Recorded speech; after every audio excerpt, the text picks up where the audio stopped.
The following program shows some highlights at a mental health workshop at Afri-Aus in Melbourne. It's part of a set of wraparound primary prevention programs that aim to educate, inform, and upskill its members in ways to better manage and maintain good mental health. This particular workshop included mostly young people from not just African heritage, but a variety of college backgrounds who have come together to address their collective needs. Join me as I hear from Kudzai and Alex on their group facilitation process. Once you are at this place, Afri-Aus care, we are all the same. Last night we spent our time over at Springvale at a community safety forum, which Selva attended and managed to get me for tonight. So we would really be interested in trying to engage with the African community a lot more than what we do around Daniel at the moment. By knowing the right people and being able to engage with those people and speak to them when we've got an issue, and obviously vice versa, when you've got an issue, you can speak to someone obviously of authority, being myself or Colin, and we can assist you with what you need to be assisting with. And I know my staff are very interested in that sort of relationship, so it'd be really important for us to build that and sort of, grow that community a lot more than what we've got at the moment. So. Guys, thank you for sitting down and chatting to me this afternoon. It's a pleasure to come and just see the work that you guys are doing here at Afri-Aus Care. My name is Kudzai. And I'm Alex. Yeah. I'm from RMIT. I'm doing my placement at doing psychology and social sciences. Yeah. And I'm doing a placement here at Afri-Aus Care. It is wonderful to be here.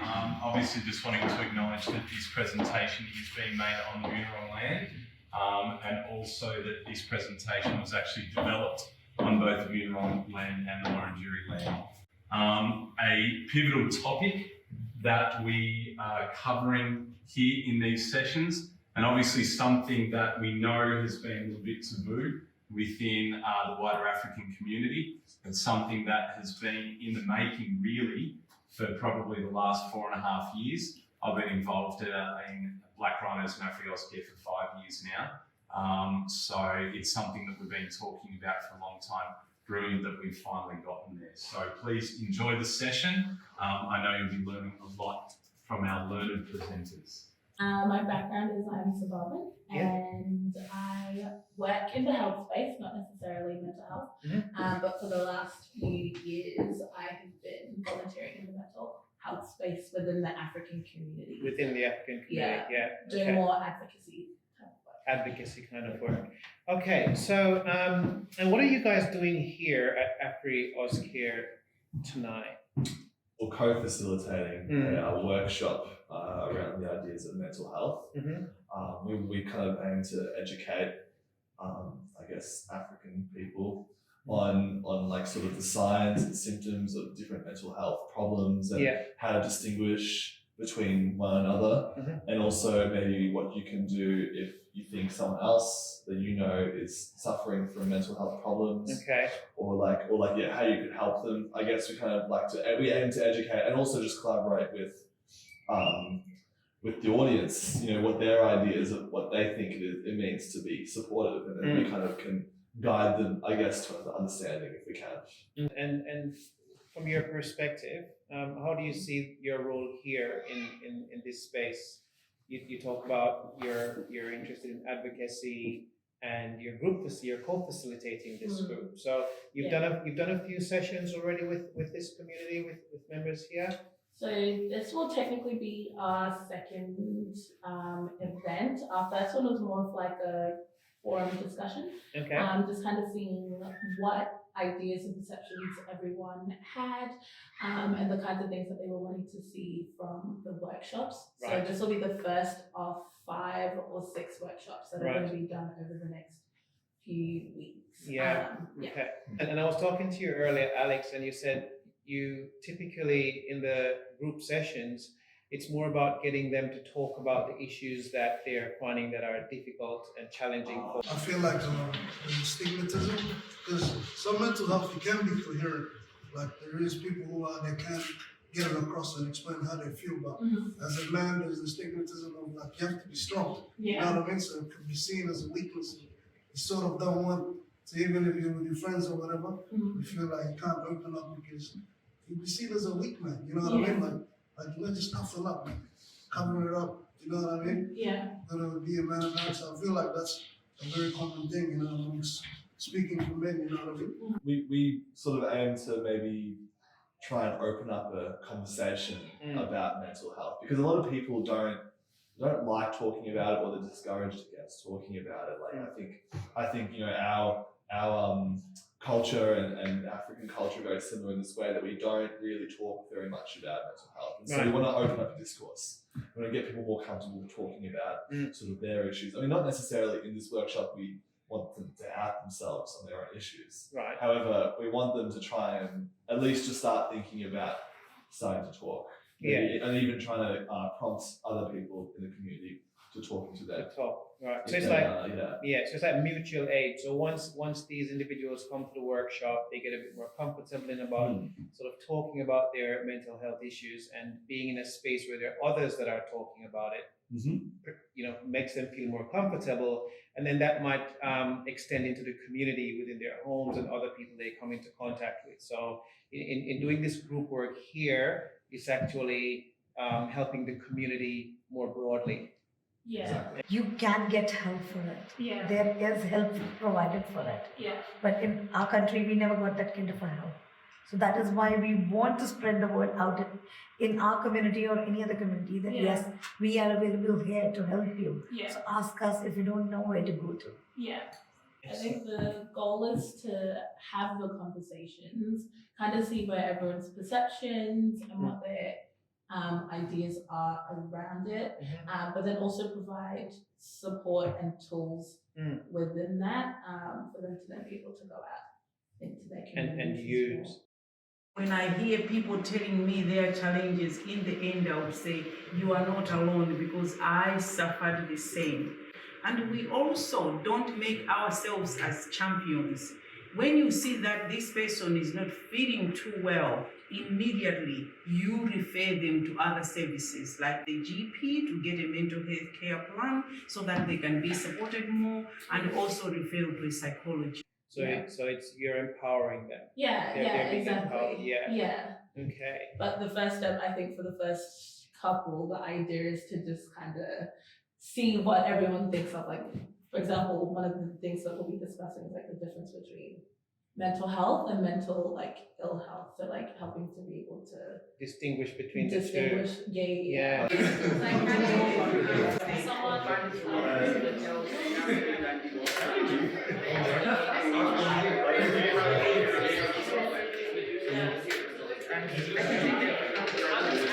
Yeah. Sometimes you just have a mental health problem, which can be treated just by being connected with your community, doing things for yourself, and like self-care sort of ideas. Like, I think like we need to understand the distinction, because sometimes it really needs to be treated, you know, in extreme level. There is a difference. We want you to know what these sort of look like. If you think you're sort of in this more severe range of experience, then maybe, you know, talk to someone who is a professional, but otherwise maybe just get some support around you, because there's lots of it, and if we can educate everyone to support each other, then you know that's half the job done. Half really. the job done. Yeah. So The family and community is probably the most important resource out of all. I mean, aside from, you know, getting professional help, I think, you know, this is a much more accessible sort of resource that you have. You have a much better chance of being mentally healthy if you keep in contact with the people around you. And this would also mean that you, individually, will do your best to listen if someone has come to you to help, or for help. You know, if they're in trouble, I think, you know, if you expect that, then you need to give it as well. I think what I'm hearing is you're saying they need to be able to, and you mentioned tools, they need to be able to identify the symptoms of what might be causing the mental health or mental ill health. Is that correct? Disorder.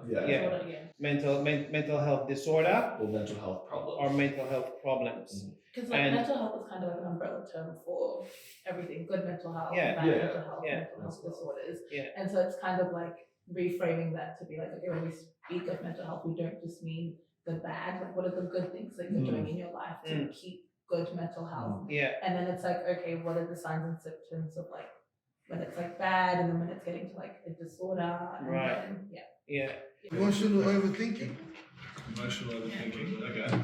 and PTSD. PTSD. Post-traumatic stress disorder. And family, friends, environment. You know, you guys have really highlighted that, you know, being able to distinguish between mental ill health and mental disorder is really, really important because there's stigma that goes with this too, isn't there? Yeah. And if you're stigmatized as someone with a mental health, and everyone just puts it all in one basket and think that you've got a mental health disorder, then which is very different from, oh, I probably need to exercise some more, I need to do some self-care, you know, and look after myself. It goes both ways, you see. Yeah. You know, if you kind of overdiagnose to a disorder, then you put yourself under a label, and then you might limit yourself and what you kind of can do. Or, you know, you might be able to, you know, help yourself, but you might not believe that you can help yourself if you have a label of, you know, some sort of mental health disorder. And it can go the other way as well. If you don't find out that it's a mental health disorder, then you will be trying basic things like going for walks during the day, trying to connect with friends, and it's not working, and you'll think you can't fix it. When you just haven't identified it's a disorder, I guess. So it goes both ways. You have to. That's why I want to know this distinction, so you know when to go to get help, and when you just need help, like just regular help. So I reckon one of the things that also to be connected within yourself. So when it comes to times like, when it comes to those lonely times, you can refer back to yourself and just have, you know, I don't know how to explain it, but sometimes you just gotta know yourself. So then when times like that come up, you know, you won't be lonely. You know what they said, you gotta love yourself first. That's it. Love yourself first. Absolutely. I always tell my friends, if you're going to go to a psychologist or share your issues with anyone, try to get an understanding of someone's issues and the terms, and get an understanding of what you're feeling. Excellent. So here at Afri-Aus Care, this program has been running, this particular one, or this particular group program you've been running, has been going for about 2 weeks, you said? This is workshop one. So I'd say this is the beginning. You know, we're going to really start establishing the group. Yes. Working through group dynamics. Excellent. Going through the norming and storming phases of group work. And then you start working on some solutions. So it's just fantastic seeing young people like yourself working in this space. Can you tell me a little bit about the age range of people that you're helping here? The younger generation definitely do have more language and more understanding around what falls under mental health. And so it kind of depends, like it's kind of open to the whole community. It is, We haven't put an age range on it, but that's just what we had seen in the first session that we had done. At the end, you'll do an evaluation and you'll find out the effectiveness of it. But I think I wanted to go back to sort of the point, like, do you think there's a need for more of this kind of service within the African community? Definitely. And I think that was evidenced with the conversations that we had in the last discussion, is that everyone definitely had a lot to say, and there were also like a lot of questions and things that people wanted covered throughout the other workshops. But also I think a big one is probably that intergenerational work, where you it's kind of bridging that gap between the different ideas that the younger generation have in comparison to like maybe their parents, and getting more conversations around that. So we're also hoping to target that through the workshops. Brilliant. So there's definitely some ideas coming out of the conversations. And then those ideas will drive what the program looks like going forward from that. And it's all going to be meeting the needs of the community. And it'll be very helpful for both the older generation and the younger generation. And hopefully at the end of it, everyone can better manage their mental health. It's great that somewhere like Afri-Aus Care can facilitate programs like this to help the community and help people in the community. And hopefully to our listeners out there, they will, come and participate if they feel like it would be beneficial for them, Yeah. and get some strategies that they could use in their own